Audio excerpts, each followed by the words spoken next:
7 TV Telugu news నేను భువన ఇవాల్టి bulletin చూద్దాం। 3 రోజుల పాటు రాష్ట్రంలో భారీ వర్షం కొనసాగుతున్న నేపథ్యంలో ముఖ్యమంత్రి రేవంత్ రెడ్డి యాంత్రాంగమంతా అప్రమత్తంగా ఉండాలని ఆదేశించారు। ఎలాంటి విపత్తు వచ్చినా ప్రాణ నష్టం లేకుండా చూడాలని అధికారులకు స్పష్టమైన దిశానిర్దేశం ఇచ్చారు।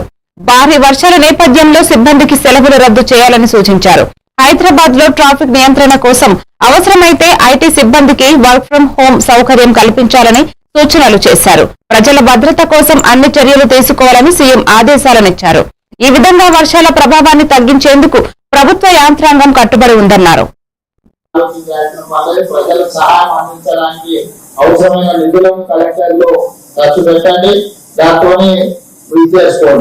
అదే విధంగా ఎనర్జీ డిపార్ట్మెంట్ కు ఈ రకాలు వర్షాలు వచ్చినప్పుడు కరెంట్ డిస్కనెక్ట్ పోటీ పట్టుకోవడం ట్రాన్స్ఫార్మర్లు కాలిపోవడం జరుగుతుంది।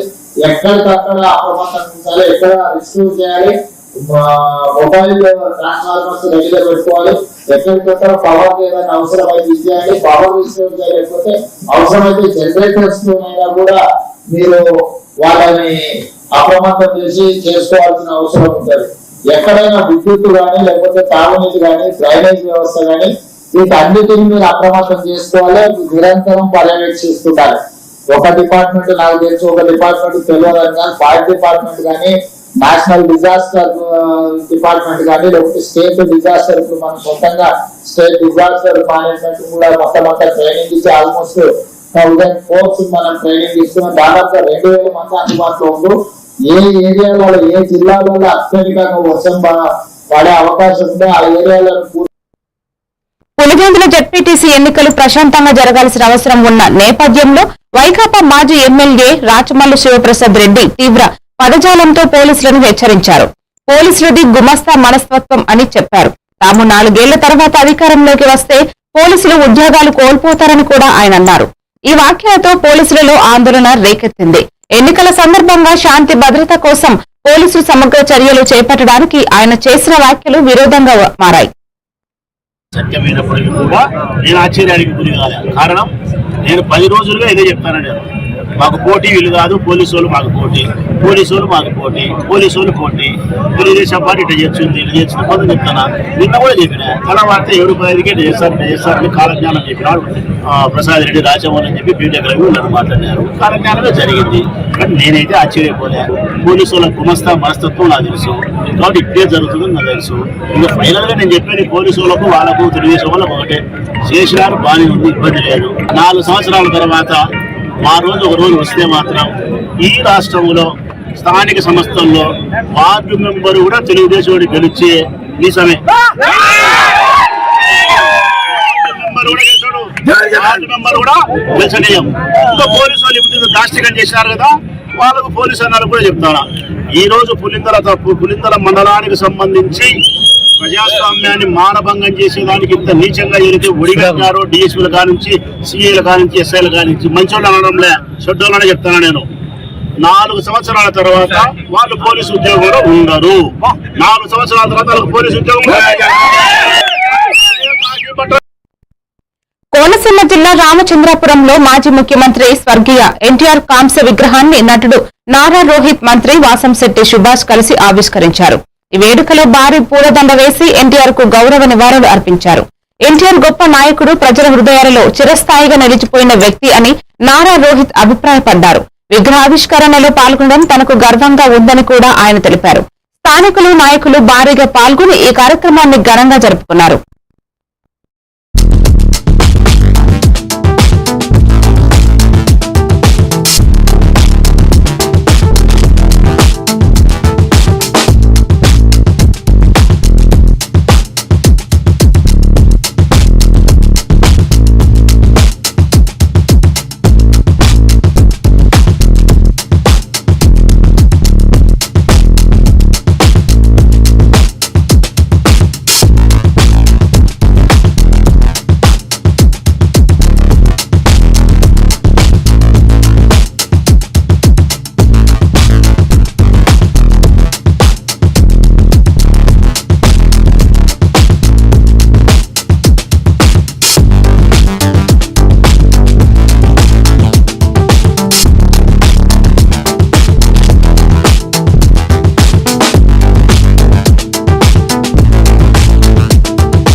ఆధారిత రైతులకు యాంత్రీకరణ వ్యవసాయం ప్రోత్సాహకాలు అందించడంపై కూటమి ప్రభుత్వం ప్రత్యేక దృష్టి సారిస్తున్నట్లు తెలిపారు. అన్నదాత సుఖీభవ నిధుల జమలు పెరగడంపై హర్షం వ్యక్తం చేశారు. అనకాపల్లి జిల్లా ఎస్ రాయవరం మండలం వెంకటాపురం గ్రామంలో రైతులు ట్రాక్టర్లు ఎడ్ల బండ్లతో ర్యాలీ నిర్వహించారు. ఈ ర్యాలీలో హోంమంత్రి అనిత కూడా పాల్గొని ట్రాక్టర్ ఎక్కి సందడి చేశారు. రైతుల అభివృద్ధికి కూటమి ప్రభుత్వం పనిచేస్తోంది అని ఆమె స్పష్టం చేశారు. రైతులకు నాణ్యమైన సాయం అందించాలని, వ్యవసాయం యాంత్రీకరణ వల్ల ఉత్పత్తి పెరుగుతుందని హోంమంత్రి అనిత చెప్పారు. చేసాము మేమేదో చేసేసాము అని చెప్పి పక్కకి వెళ్ళిపోయే పరిస్థితులు లేవు. ఈ రోజు ఇంతకు ముందు ధాన్యం కొనుగోలుకి డబ్బులు పడ్డానికి చాలా రోజులు పట్టేది. కానీ ఈ రోజు ధాన్యం కొనుగోలు కేంద్రాల్లో వితిన్ 3 నుంచి 4 రోజుల్లో అకౌంట్ లో డబ్బులు పడే పరిస్థితులు కూడా ఈ రోజు కనిపిస్తా ఉన్నాయి. ఈ రోజు ప్రత్యేకంగా వ్యవసాయానికి చాలా అత్యధిక పెద్దపీట వేసి చూస్తే మనకి ఎక్కువ కొబ్బరి తోటలు ఉంటాయి. కొబ్బరి తోటలను అంతర పంట కింద కోకో వేయడానికి కూడా ఈ రోజు సిద్ధపడి కోకోను కూడా ముందుకు తీసుకొచ్చి వాటికి కూడా సబ్సిడీ ఇస్తున్నారు. అంటే అంతర పంట దగ్గర నుంచి అన్ని పంటలు పండించి ఏర్పాటు చేస్తున్నారు. మీకు విషయం ఆర్గానిక్ ఫార్మింగ్ ని ముందుకు తీసుకెళ్తున్నారు. ఎరువుల్ని ఉచితంగా సబ్సిడీ మీద కొన్ని ఉచితంగా కొన్ని పంపిణీ చేస్తున్నారు. దయచేసి మీరందరూ కూడా దీన్ని ఉపయోగించుకోవాలి. వ్యవసాయానికి ఏదో మేము డబ్బులు ఇచ్చేసాము మేమేదో చేసేసాము అని చెప్పి పక్కకి వెళ్ళిపోయే పరిస్థితి. బీఆర్ఎస్ నాయకులు ఏనుగుల రాకేష్ రెడ్డి కాంగ్రెస్ పై తీవ్ర స్థాయిలో విమర్శలు చేశారు. కాంగ్రెస్ పార్టీ యువతను ఎన్నికల సామాగ్రిలా వాడుకుంటున్నట్టు ఆపేక్షించారు. కాంగ్రెస్ ఇచ్చిన హామీలపై నిరుద్యోగులు గాంధీ భవన్ వెళ్లగా అక్కడ సంఘ విద్రోహ శక్తుల్లా మారి ఈడ్చుకుంటూ వెళ్లి అరెస్టు చేయడం దుర్మార్గమని ఆయన అన్నారు. బీఆర్ఎస్ పార్టీ దీనిని తీవ్రంగా ఖండిస్తున్నట్టు తెలిపారు. రాజకీయ నిరుద్యోగులకు ఉద్యోగాలు రాగానే అసలు నిరుద్యోగులను వదిలేశారని ఆయన ఆరోపించారు.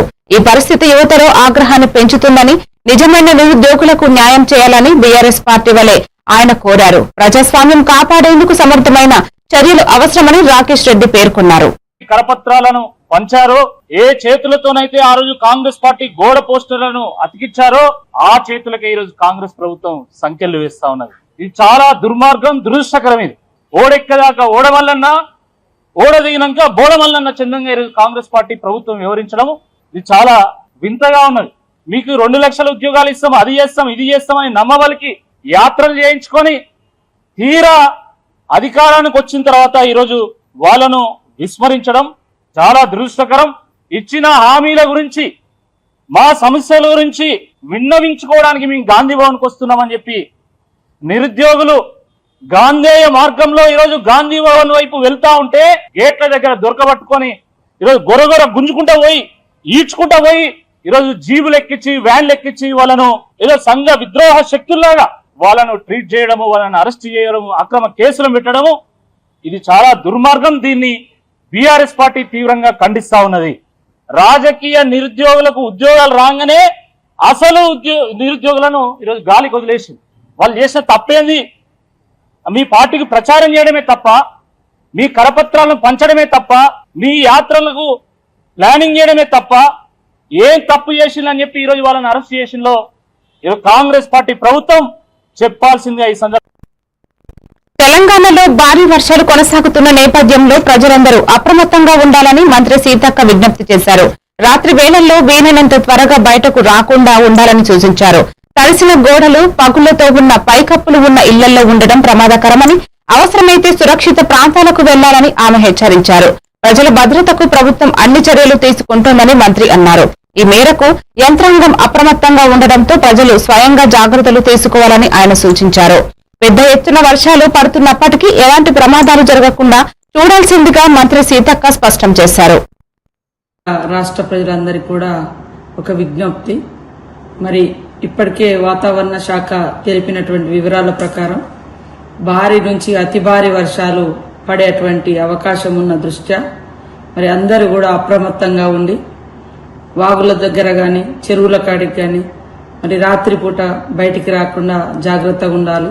అదేవిధంగా తడిసినటువంటి గోడలు, కప్పులు ఉన్నటువంటి ఇళ్ల నుంచి బయటకు వచ్చి సురక్షితమైనటువంటి ప్రాంతాలలో ఉండాలని అందరికీ విజ్ఞప్తి చేస్తూ ఇప్పటికే ముఖ్యమంత్రి గారు మరి వీడియో కాన్ఫరెన్స్ ద్వారా కూడా కలెక్టర్స్కు, పోలీస్ అధికారులకు, ఇతర అధికారులకు అందరికి కూడా సూచనలు చేయడం జరిగింది. ప్రతి ఒక్క అధికారి వాటిని ఫాలో అవుతూ ప్రజల్ని కూడా అప్రమత్తం చేయాలని తెలియజేస్తూ, ముఖ్యంగా ములుగు జిల్లా కాడికి వస్తే ఒకవైపు గోదావరి, మరొక వైపు జంపన్నవాగు, అదేవిధంగా ప్రతి ఊరికి ఒక వాగులు వంకలు ఉండడంతో పొంగి పొర్లేటువంటి అవకాశం ఉన్న దృష్ట్యా మరి ఎట్టి పరిస్థితులలో వాగులు దాటి దూర ప్రాంతాలకు వెళ్లకుండా వాగులు దాటేటప్పుడు కూడా ప్రమాదాలు జరిగేటువంటి అవకాశాలు ఉంటాయి.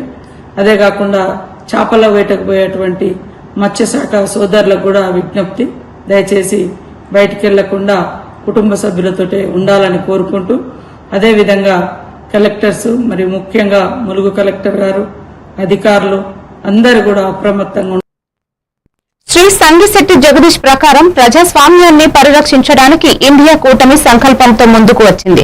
బీజేపీ పార్టీ దిగజారుడు రాజకీయాలు చేస్తూ ప్రజల అభివృద్ధిని అడ్డుకుంటున్నారని ఆయన ఆగ్రహాన్ని వ్యక్తం చేశారు. కూటమి ప్రజల హక్కుల రక్షణకు కట్టుబడి ఉన్నది అని చెప్పారు. బీజేపీ దిగజారుడు రాజకీయాలు దేశ నౌకను దారి తీస్తున్నాయని, ఈ దిశలో కూటమి ధైర్యంగా వ్యవహరించాల్సిన అవసరం ఉందన్నారు. ప్రజాస్వామ్యం కాపాడడం కోసం కూటమి ముందరకు వేస్తోందని, ప్రజల విశ్వాసం కోసం నిరంతరం పనిచేయాల్సిందని జగదీష్ సూచించారు. అక్కడ 62 లక్షల ఓట్లు ఏకదాటిగా తీసేయడం జరిగింది. ఈ 62 లక్షల ఓట్లు ఎవరియా అంటే ఇవాళ భారతదేశం మొత్తంలో కూడా బీహారీలు మైగ్రేట్ అయ్యి ఇవాళ మన తెలంగాణలో కానివ్వండి, ఆంధ్రలో కానివ్వండి, ప్రతి దగ్గర ప్రతి రాష్ట్రంలో కూడా బీహారీలు ఈ రోజు పనిచేస్తున్నారు. అట్లాంటి మైగ్రెంట్ వర్కర్స్, ఎస్సీ ఎస్టీ బీసీలు, పేదరికంలో ఉన్న మహిళలు, పురుషులు, వీళ్ళందరి ఓట్లు కూడా తీసేయడం జరిగింది. పార్లమెంట్ అప్పుడు మాత్రం వాళ్ళందరూ ఎలక్షన్లో వాళ్ళు ఓట్లు వేస్తేనే ఇవాళ ఎన్డీఏ ప్రభుత్వం అధికారంలో ఉంది. మోడీ గారు ప్రధానమంత్రిగా దేశాన్ని పాలిస్తున్నాడు. మరి 62 లక్షల మంది పార్లమెంట్లో ఓటు వేసిన వారు ఇప్పుడు అసెంబ్లీలో ఎందుకు పనికొస్తలేరో ఒక్కసారి మనం ఆలోచించుకోవాలి. అంటే ఆ దొంగ ఓట్లతోనే ఇవాళ మోడీ గారు ప్రధానమంత్రిగా అయినారు. ఈ ప్రక్రియ మనం చూస్తున్నట్టయితే 2014 మోడీ గారు వచ్చిన దగ్గర నుండి ఎలక్షన్ కమిషన్లో ఎలాంటి మార్పులు తీసుకొని వస్తున్నాడు ఏందనేది కూడా మనం. పల్నాడు జిల్లా దాచేపల్లిలోని ప్రభుత్వ వెనుకబడిన తరగతుల కళాశాల బాలుర వసతి గృహాన్ని ఎమ్మెల్యే ఎరపతినేని శ్రీనివాసరావు ఆకస్మికంగా తనిఖీ చేశారు. ఇటీవల వసతి గృహంలో జరిగిన ఘర్షణలో గాయపడిన విద్యార్థులను ఆయన పరామర్శించి, ఇద్దరు గాయపడిన వారికి ఒక్కొక్కరికి 25,000 రూపాయలు ఆర్థిక సహాయాన్ని అందజేశారు. ఈ ఘటనపై ప్రభుత్వం సీరియస్ గా స్పందించి బాధ్యులపై కఠిన చర్యలు తీసుకుంటుందని ఎమ్మెల్యే తెలిపారు. అదే సమయంలో జాయింట్ కలెక్టర్ కూడా వసతి గృహాన్ని క్షుణ్ణంగా తనిఖీ చేసి దారికి సంబంధించిన వివరాలను సేకరించారు. అనంతరం విద్యార్థుల తల్లిదండ్రులతో మాట్లాడి పూర్తి సమాచారం తెలుసుకున్నారు. జాయింట్ కలెక్టర్ ఈ ఘటనపై పూర్తి స్థాయిలో విచారణ జరిపించి నివేదిక ప్రభుత్వానికి అందిస్తామని హామీ ఇచ్చారు. ఇలాంటి సంఘటనలు మరలా జరగకుండా చర్యలు తీసుకుంటామని అధికారులు తెలిపారు. సో నేను పూర్తిగా కూడా ఖండిస్తున్నాను. దీన్ని కొంతమంది రాజకీయం చేయాలని చూశారు. సో అది కాదు. ఇక్కడ నేను ఏమంటానంటే 5 ఏళ్ళు ఎమ్మెల్యేగా చేసి మన క్యారేజ్ మనం తెచ్చుకొని తిని ఎవరికి రూపాయి సహాయం చేయలేని వ్యక్తులు ఒక వీడియో రిలీజ్ చేస్తే మేము సమాధానం చెప్పాల్సిన అవసరం లేదు. ఈ ఇద్దరు కుర్రోళ్ళకి నేను చదువుకోవడానికి చెరొక వ్యక్తిగతంగా చెరొక 25,000 రూపాయలు ఇప్పుడే నేను ఆర్థిక సహాయం చేస్తా ఉన్నాను ప్రైవేట్ ఉద్యోగం అఖిల్కి. అదేవిధంగా నా కలెక్టర్ గారితో కూడా మాట్లాడాను. మళ్ళీ వీళ్ళ పేరెంట్స్ కూడా ఇప్పుడు చెప్పారు, వీళ్ళు ఏ కాలేజీలో చదువుకుంటారో చూస్తే ఆ కాలేజీలో చేర్పించి అటు ప్రభుత్వం నుంచి నా వైపు నుంచి పూర్తిగా వీళ్ళు చదువుకోవడానికి సహాయ సహకారాలు అండా ఉంటాం ఆ కుటుంబానికి. నేను పూర్తిగా కూడా ఖండిస్తున్నాను. దీన్ని కొంతమంది రాజకీయం చేయాలని చూశారు. శ్రీ కేటూరి వెంకటేష్ భారత ఎన్నికల సంస్థపై తీవ్ర విమర్శలు చేశారు. ఆయన ప్రకారం భారత ఎన్నికల సంస్థ బీజేపీ జేబు సంస్థగా మారిపోయిందని అన్నారు. ఎన్నికల వ్యవస్థపై రాజకీయ పార్టీలు ఒత్తిడి పెడుతుండటం ప్రజాస్వామ్యానికి ముప్పుగా మారిందని ఆయన ఆందోళన వ్యక్తం చేశారు. నిజాయితీతో స్వతంత్రంగా ఎన్నికలు జరగాల్సిన అవసరం ఉందని, ఎన్నికల సంస్థను అన్ని పార్టీలు సమానంగా గౌరవించాల్సిందని కేటూరి వెంకటేష్ సూచించారు. ఈ పరిస్థితి మార్చేందుకు ప్రజలు, ప్రభుత్వాలు కలిసి పనిచేయాల్సిన అవసరం ఉందని ఆయన చెప్పారు. ఈరోజు అధికార బీజేపీ పార్టీ చూస్తున్నాం చోద్యం. భారత ఎన్నికల సంస్థ ఈ రోజు ఒక జేబు సంస్థగా మారిపోయింది. యాక్చువల్గా భారత్ ఎన్నికల సంస్థ రాజ్యాంగంలో 324 ఆర్టికల్ ప్రకారంగా స్వయం ప్రతిపత్తి గల సంస్థ భారత రాజ్యాంగంలో ఏర్పరచుకున్నాం మనం జనవరి 25, 1950 సంవత్సరం. ఆ స్వయం ప్రతిపత్తి సంస్థ ప్రధాన విధులు ఏంటంటే లోక్సభ, రాజ్యసభ, రాష్ట్ర శాసనసభలు, అదేవిధంగా రాష్ట్రపతి, ఉపరాష్ట్రపతి ఎన్నికల నిర్వహణ చేసే స్వయం ప్రతిపత్తి సంస్థ ఎన్నికల సంస్థ. దాని విధులు కూడా మనకు తెలుసు. ఎన్నికల నిర్వహణ కానీ, అదేవిధంగా మోడల్ కోడ్ ఆఫ్ కండక్ట్ కానీ, రాజకీయ పార్టీల నమోదు కానీ, ఓటర్ గుర్తింపు కానీ, ఎలక్ట్రానిక్ ఓటింగ్ మిషన్స్ కానీ. అంటే ప్రధానంగా ఓటర్ గుర్తింపు అనేది మనకందరికీ ఏపిక్గా electoral photo ID card TN Seshan గారు 1990s లో మనకు చేయడం జరిగింది. ఎలక్షన్ సంస్థ స్వయం సంస్థ, కానీ ఈ రోజులో కేంద్ర ప్రభుత్వం బీజేపీ జేబీ సంస్థగా మార్చుకొని దొంగ ఓట్లు సృష్టిస్తూ ఈ రోజు ఎలక్షన్. డాక్టర్ లింగం యాదవ్ తెలిపారు. ప్రమాద పరిస్థితులలో భారత రాజ్యాంగం విలువలను కాపాడటం ఒక్కటే సాధ్యమంటే కాంగ్రెస్ పార్టీ మాత్రమే అని, ప్రజాస్వామ్యానికి పెనుకడుగా నిలబడే పార్టీ కాంగ్రెస్ దృష్టి సారించిందని ఆయన అభిప్రాయపడ్డారు. ఇతర పార్టీలు ప్రజల హక్కులను పరిరక్షించడంలో విఫలమైందని చెప్పారు. భారత రాజ్యాంగం ప్రకారం ప్రజల స్వేచ్ఛను కాపాడడం అత్యంత కీలకమని డాక్టర్ లింగం యాదవ్ చెప్పారు. ఈ క్షణాల్లో ప్రజాస్వామ్య పరిరక్షణకు కాంగ్రెస్ పార్టీనే ముందు ఉండాలని ఆయన ఉత్సాహపూరితంగా కోరారు. జరుగుతున్నటువంటి పరిస్థితులను కనుక మనం గమనిస్తే ఇవాళ దేశం చాలా ప్రమాదకరమైనటువంటి పరిస్థితిలో ఉంది. భారత రాజ్యాంగం ఇవాళ ప్రమాదకరమైనటువంటి పరిస్థితిలో ఉంది.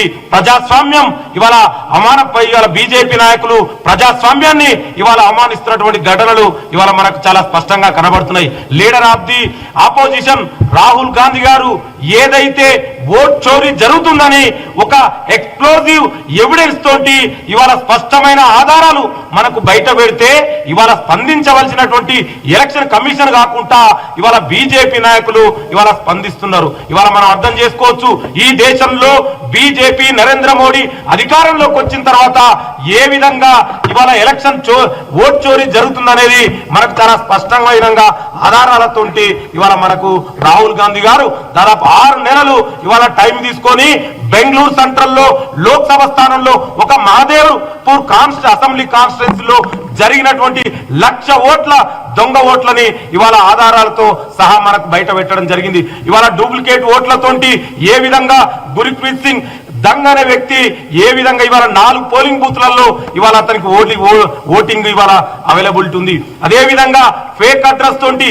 మనందరికీ తెలుసు, మీరు కూడా సీనియర్ జర్నలిస్టులు, ఎక్కడైనా 0 అడ్రస్ తోటి ఇవాళ ఏదైనా హోమ్ ఉంటుందా అని మనం ఒకసారి ప్రశ్నించవలసిన అవసరం ఉంది. అదే విధంగా ఇవాళ బల్క్ ఓట్స్ ఇవాళ మీలాంటి పత్రకారులే ఇవాళ ఒక రూమ్ హౌస్ నెంబర్ 35కి వెళ్తే కనీసం అక్కడ 2 ఉండడానికి కూడా అది అవకాశం లేనటువంటి రూమ్ లో 80 మంది ఓట్లు.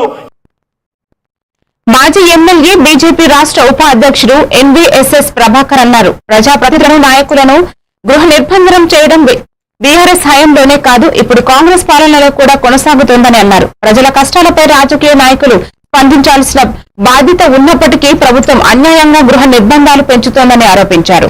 రాజకీయ పార్టీ అధ్యక్షులను అరెస్టు చేయడాన్ని బీజేపీ తీవ్రంగా పరిగణిస్తోంది.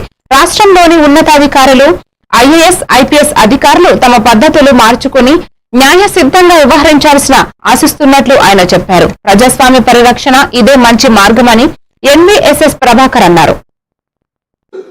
ప్రభుత్వం మితిమీరి ఆ బీఆర్ఎస్ పరిపాలనలో అదే రకంగా కొనసాగింది.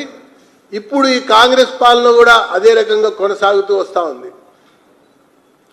ఈ సందర్భంలో నేను ఒక ముఖ్యమైనటువంటి అంశాన్ని చెప్పదలుచుకున్నా. ఆనాటి రాజశేఖర రెడ్డి ప్రభుత్వం నాటి నుంచి ఆ తర్వాత కాంగ్రెస్ పరిపాలన, రాష్ట్రంలో బీఆర్ఎస్ పాలన, ఇప్పటి యొక్క కాంగ్రెస్ ప్రభుత్వ పాలనలో ఈ ఉన్నతాధికారులు, ముఖ్యంగా అది పోలీస్ అధికారులైనా, రెవెన్యూ అధికారులైనా, లేదా ఇంకా ఐఏఎస్, ఐపీఎస్ యొక్క ఉన్నతాధికారులు నాయకులకి మడుగులొత్తటం, నాయకుల యొక్క సలహాలో అనేక తప్పిదాలకి పాల్పడటం, దానివల్ల ఖజానాకి నష్టం జరగటం, కుంభకోణం వెలుగులోకి రావటం, రాజశేఖర రెడ్డి నాటి కాలం నుంచి ఈనాటి వరకు కూడా అసలు భారతదేశంలోనే ఇంతమంది ఐఏఎస్లు ఐపీఎస్లు లేదా ప్రభుత్వ కార్యదర్శులు విచారణని ఎదుర్కొంటున్నటువంటి ఒక సందర్భాలు భారతదేశంలో బహుశా ఎక్కడ కూడా లేవు. మన తెలంగాణ ఆనాటి ఆంధ్రప్రదేశ్ రాష్ట్రంలోనే సంభవించినాయని చెప్పని నేను పేర్కొంటా ఉన్నా. కారణం ప్రభుత్వాలు మారుతూ ఉంటాయి, అంటే పార్టీలు, అధికార పార్టీలు మారుతూ ఉంటారు. కానీ ప్రభుత్వం అనేది ఒక నిలకడ ప్రక్రియ అనేది ప్రజాస్వామ్యానికి ఒక బలమైనటువంటి ఒక అంశం. ఈ మంత్రులు, ఈ నాయకుల కొరకు ఈ ఐఏఎస్లు ఐపీఎస్లు తప్పిదాలకు పాల్పడుతూ అనేక రకాల విచారణలు ఎదుర్కొంటున్నటువంటి ఒక పరిస్థితి మనకు కనబడుతున్నటువంటి నేపథ్యం సందర్భంలోనే రాజకీయ పార్టీ అధ్యక్షులని అరెస్ట్ చేయటం అనేది చాలా తీవ్రమైనటువంటి అంశంగా భారతీయ జనతా పార్టీ మరి పరిగణిస్తూ ఇప్పటికైనా ఈ ఐఏఎస్ ఐపీఎస్ ఉన్నతాధికారుల హర్ ఘర్ తిరంగా కార్యక్రమంలో భాగంగా కర్నూలులో అతిపెద్ద జాతీయ జెండాతో మన ర్యాలీ నిర్వహించి కొత్త రికార్డును సృష్టించారు. ఇంటర్నేషనల్ ఓమన్జయా యునైటెడ్ యంగ్స్టర్స్ అసోసియేషన్ ఆధ్వర్యంలో 1100 మీటర్ల పొడవైన త్రివర్ణ పతాకంతో విద్యార్థులు భారీగా ర్యాలీ నిర్వహించారు. ఈ కార్యక్రమాన్ని జిల్లా కలెక్టర్ రంజిత్ బాషా ప్రారంభించారు. వరల్డ్ బుక్ ఆఫ్ రికార్డ్స్ ప్రతినిధులు కూడా ఈ కార్యక్రమంలో పాల్గొన్నారు.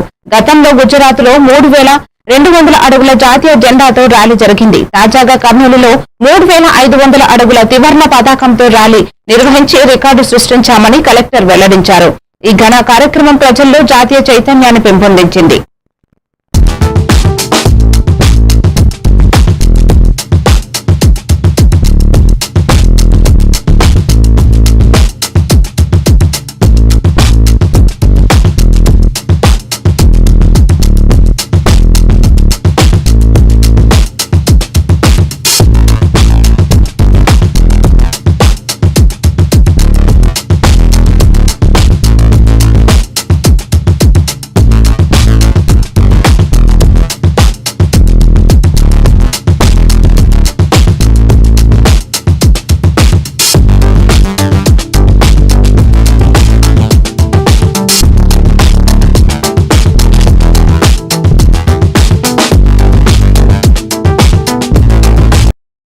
టౌన్ లో కర్నూలు మున్సిపల్ కార్పొరేషన్ పరిధిలో ఈ రోజు ఇక్కడ హర్ ఘర్ తిరంగా కార్యక్రమాన్ని మనం నిర్వహించబోతున్నాం.